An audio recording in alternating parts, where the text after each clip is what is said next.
Hi, my name is Jessica Young, and I wrote the death penalty story that appeared in Liberty Suburban Chicago newspapers. To give readers a little added insight in terms of our process, we decided to kind of break down the evolution of the piece for you. The initial seed for the idea was planted as I was following the Lawrence Lovejoy case out of the DuPage County Courthouse.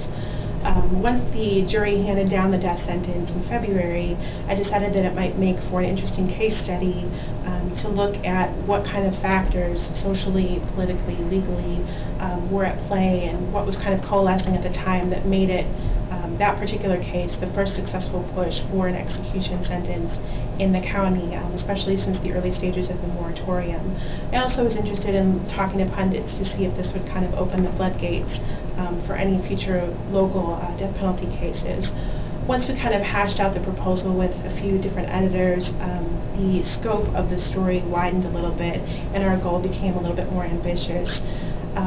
Using Lovejoy's sentence as kind of a launching pad for the rest of the story, which centered around his crime, which is kind of an entry point for the story. That approach allowed me to look at the status of the death penalty statewide and see what, if anything, was happening in the near future that would kind of address the unresolved issue of the moratorium and what was going on that level. In tackling this story, we wanted to make sure that we had a really fresh angle.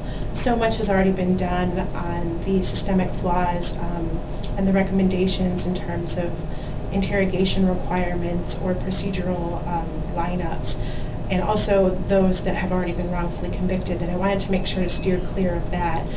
So I was very fascinated by this idea of everything being in limbo and in flux.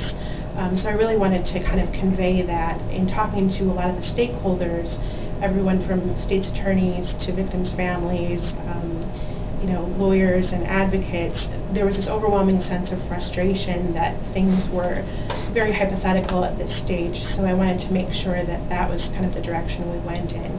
I interviewed a ton of people. I stopped counting at 27, and there was just a lot of information, which was really overwhelming when I went to go sit down and write it. So I just kind of had to resign myself to the fact that a lot would end up on the cutting room floor.